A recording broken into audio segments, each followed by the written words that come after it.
Hello Nepal. तो कैसे हैं आप सब दोस्तों? उम्मीद करता हूँ सब ठीक होंगे। मेरी वीडियोस को लाइक शेयर कमेंट लाजमी कर रहे होंगे और बच्चे बूढ़े सब देख रहे होंगे। तो ये मेरी जो लाइन है ना, ये हर मेरी वीडियो में होगी, तो इससे आपने थकना नहीं है क्योंकि इंट्रो जो है ना वो मस्ट होता है। तो जिस वीडियो पे आज हम रिएक्शन देने वाले हैं वो बहुत ही अच्छी होने वाली है क्योंकि पीएम ओली ने ना कमाल कर दिया, सीरियसली धो के रख दिया इंडियन मीडिया को। काफ़ी अजीब किस्म के क्वेश्चंस किए गए थे इस इंटरव्यू के अंदर, लेकिन जिस तरीके से उन्होंने उसका आंसर दिया तो सीरियसली उस जो इंटरव्यू लेने वाला था ना उसका फेस देखने वाला है। तो जल्दी से चलते हम वीडियो की तरफ। उम्मीद करता हूँ आपको भी पसंद आएगी। मुझे तो सीरियसली बहुत अच्छी लगी थी जब मैंने फर्स्ट टाइम देखा था, तो मैंने सोचा यार इस पर भी रिएक्शन करता हूँ। आप लोगों को डेफिनेटली ये पसंद आने वाली है। मे भी आपने शायद पहले देखी भी, अगर देखी हो तो फिर भी आप एक दफ़ा मेरे साथ देखिएगा, आपको बहुत मज़ा आएगा। तो जल्दी से चलते हम अपनी आज की वीडियो की तरफ। जी तो फ्रेंड्स, वीडियो स्टार्ट करने लगा हूँ एज़ यूजुअल काउंटडाउन से 3 2 1 लेट्स गो। वीडियो थोड़ा सा बड़ा है तो देर नहीं करते, जल्दी से वीडियो की तरफ चलते हैं। भारत के लोग इस समय ज़रूर ये चाहेंगे कि वो ओली जी की बात सुने। तो ओली जी, आपका बहुत बहुत स्वागत है और बहुत बहुत शुक्रिया हमें ये समय देने के लिए। धन्यवाद आपको। ओली जी, भारत और नेपाल हमेशा राम लक्ष्मण की तरह रहे हैं और आप तो अक्सर रामायण के बारे में बात करते रहते हैं, लेकिन अब ऐसा लगता है कि लक्ष्मण जो है वो ये कहने लगा है राम से कि अब मुझे भी बराबरी का दर्जा चाहिए और अब हम बराबरी के हिसाब से रहेंगे। ये अचानक हुआ है। ऐसा लगता है कि जैसे नेपाल के मन में कोई बात खटक रही है। जैसे अचानक से परिवार में होता है ना कि छोटे भाई को अचानक कोई बात खटकने लगती है, कुछ अच्छा नहीं लगता। तो आपको ऐसा लगता है कि भारत और नेपाल के जो संबंध हैं वो इस दौर से गुजर रहे हैं इस समय? देखिए, आपका क्वेश्चन भी बताता है कि इंडिया राम है, हम लक्ष्मण हैं। इसके कई अर्थ होते हैं। इंडिया भगवान है, हम उसके छोटे भाई हैं। इंडिया बड़ा भाई है, हम छोटे भाई हैं। मैं कहता हूँ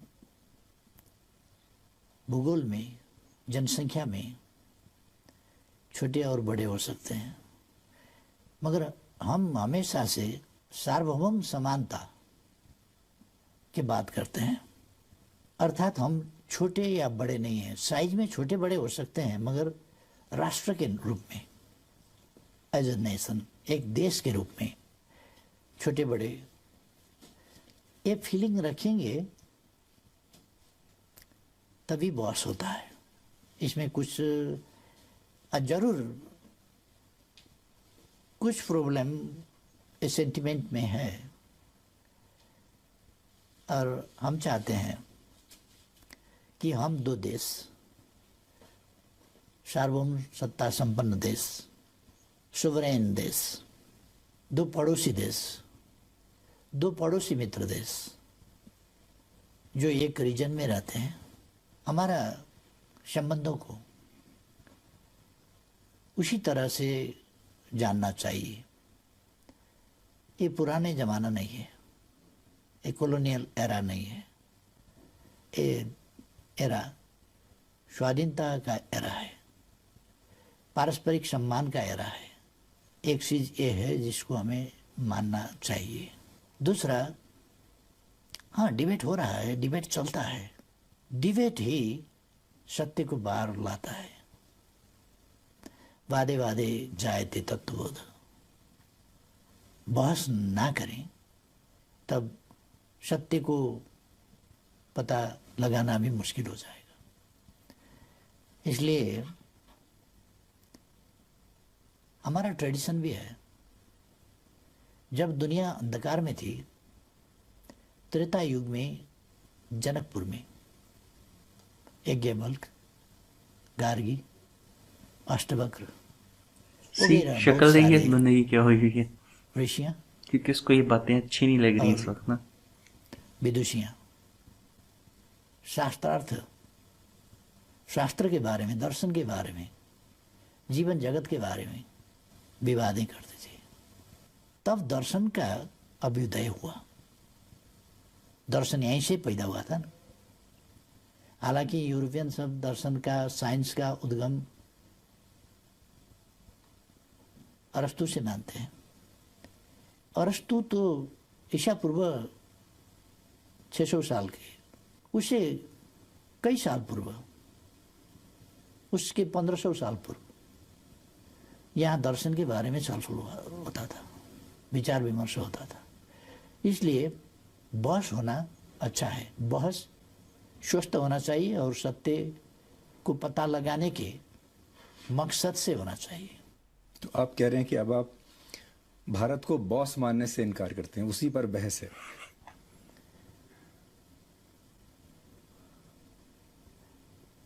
अब भारत अगर कल समझता होगा, आज भारत अपने को बॉस नहीं समझता, इसलिए उस पर बॉस का और आपको लगता है कि फौरन बात बॉस काट नहीं दी, समझता लेकिन बड़ा फौरन भाई बात काट समझता है। दी। और हमारे संस्कारों में तो बड़े छोटे का हमेशा जो प्रेम बना रहता है।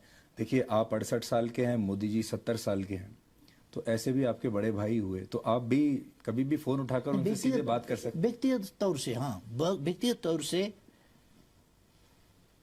वो हमसे बड़े हैं उम्र के हिसाब से। जब हम दो प्राइम मिनिस्टर बैठेंगे तो दो प्राइम मिनिस्टर बैठेंगे, बड़ा प्राइम मिनिस्टर छोटा प्राइम मिनिस्टर नहीं, दो सोवरेन कंट्री के प्राइम मिनिस्टर्स बैठेंगे। बहुत आला बात की है, सीरियसली। वहाँ कई देश के प्राइम मिनिस्टर, प्रेसिडेंट्स बहुत छोटे उम्र के हैं, अभी बहुत छोटे उम्र के। जब हम पॉलिटिक्स में लगे तब वो पैदा भी नहीं हुए थे। बिल्कुल। ऐसे छोटे उम्र के हैं, फिर भी प्रेसिडेंट हैं। बड़े राष्ट्र के हों, छोटे राष्ट्र के हों, प्रेसिडेंट हैं। हर प्रेसिडेंट के साथ उनका बराबरी का रिश्ता होगा, प्राइम मिनिस्टर का बराबरी का रिश्ता होगा, हेड ऑफ द गवर्नमेंट के वजह से हिसाब से। इसमें मोदी जी को कोई एतराज नहीं है। मोदी जी बराबरी की हैसियत से संबंध बनाने में उनको कोई एतराज नहीं है। मगर मेरे बातों को लेकर कि मोदी जी का बराबरी का प्राइम मिनिस्टर हूं बोला, इसको बुरा मानने वाले बहुत लोग हैं। तो मैं क्या करूं? मैं हर आदमी के उनकी बातों के पीछे तो नहीं जा सकता। मैं देशों का बात कर रहा हूं, व्यक्ति का बात नहीं। इस समय नेपाल कई बार ऐसा लगता है कि भारत और चीन के बीच में फंस गया है। एक तरफ चीन है, एक तरफ भारत है, और दोनों को खुश रखना है, दोनों को प्रसन्न रखना है, और ये दोनों देश आपस में बात नहीं कर रहे हैं इस समय। तो दोनों देशों की आपके साथ ये एक्सपेक्टेशन है कि आप उनके साथ रहेंगे। तो आपको भी कभी ये एक डिप्लोमेटिक डिस्कम्फर्ट होता है दोनों के बीच में एक इक्वेशन बनाकर चलने का?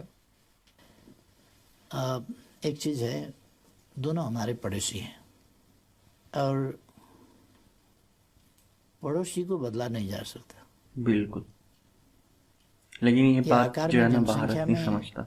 डेवलपमेंट में आगे हैं दोनों।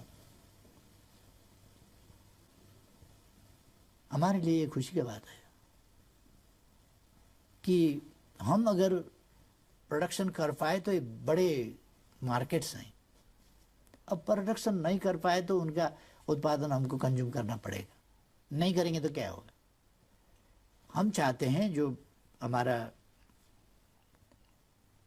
असमानता है वो इस चीज पर है, व्यापार में असमानता है, प्रोडक्शन में असमानता है, असंतुलन है। इस असंतुलन को मिटाना चाहिए। दो फर्क political systems, economic and social system also, इसमें भी कुछ भिन्नताएं हैं। ऐसे पड़ोसियों के बीच में हम हैं और हम बिल्कुल संतुलित संबंध दोनों से रखना चाहते हैं। एक का कार्ड दूसरा से खेलेंगे ऐसा नहीं है, नहीं खेलेंगे। ये खेलने से किसी का भी भलाई नहीं होगा। आप से हम कुछ बात करेंगे, कार्ड प्ले करेंगे, दूसरा से कार्ड प्ले करेंगे, तीसरा दिन पता चल जाएगा। इसलिए ये कार्ड प्ले करने का और छकाने का तरीका बिल्कुल छोड़ देना चाहिए। हम इस शैली में नहीं जाएंगे। जी, लेकिन मैं आपको भारत के लोगों का सेंटिमेंट बताना चाहता हूँ। चीन के साथ हमारा गलवान के ऊपर विवाद हुआ, लद्दाख के ऊपर विवाद हुआ, फिर बातचीत बंद हो गई, लगातार वो चल रहा है। जैसे ही वो हुआ, अचानक आपने काला पानी के बारे में स्टेटमेंट दे दिया, आपने भी नक्शा बदल दिया, और लोगों को ये लगने लगा कि ये सब कुछ एक साथ क्यों हो रहा है, अचानक क्यों हो रहा है। और लोगों को ये लगा, भारत के लोगों को, कि नेपाल जो है इस समय, नेपाल को तो चीन के खिलाफ कोई स्टेटमेंट देना चाहिए था। जैसा कि देखिए, भारत भारत को बहुत समर्थन मिला बाकी देशों से, अमेरिका से मिला, पूरी फ्रांस से कोशिश मिला, कर बाकी रहे हैं लोगों से, कि कि चाइना लोगों ने के कहा कि अगेंस्ट कोई ना कोई इस जो है तरह ना का वायलेशन एलएसी का मतलब नहीं होना बयान दे चाहिए। दें लेकिन नेपाल ने नहीं पीएम किया, ओली, बल्कि लेकिन नेपाल ने कहा कि अब मुझे भी मेरी टेरिटरी चाहिए। आपकी बात जरा भटकाने वाली है, बस उन्हें समझ आ गई है बात। बुरा मत मानिएगा, क्योंकि गलवान से हमारा लेना देना कुछ नहीं है। हाँ, वो जाहिर सी आपको बात मैं है, इंडिया समझाऊं, और चाइना का मसला है, वो खुद आपस दिल्ली में हल में करें। 8वां एडिशन अपना मैप पब्लिश करवाया। कश्मीर और लद्दाख का बात था, वहीं पर सीमित रहता हो जाता।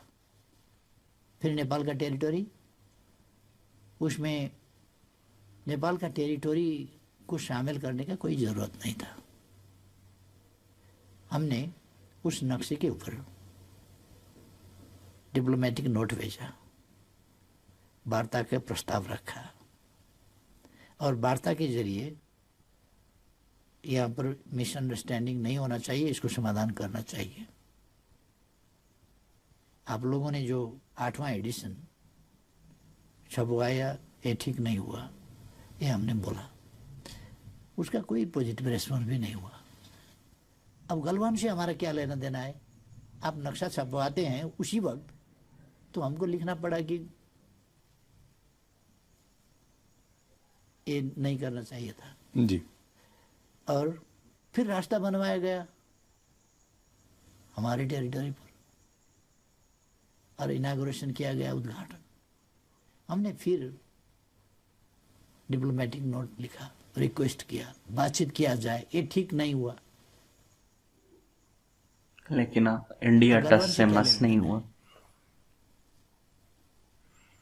वहां उद्घाटन होता है, हमने विरोध किया उद्घाटन का। गलवान से मिलाकर उद्घाटन क्यों किया गया? उसी वक्त उद्घाटन करने का क्या जरूरी था? अच्छा, आपको लगा कि अब बताइए जी, बोलती बंद, चुप हो गया।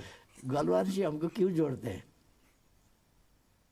और दूसरा, दूसरे देशों का पॉलिटिक्स, किसी का साइड लेने का पॉलिटिक्स, हमारा पॉलिटिक्स नहीं है। हमारा पॉलिटिक्स है पॉलिटिक्स ऑफ न्यूट्रलिटी, तटस्थता का हमारा नीति है। हम दोनों पड़ोसियों के बीच तटस्थ रहेंगे।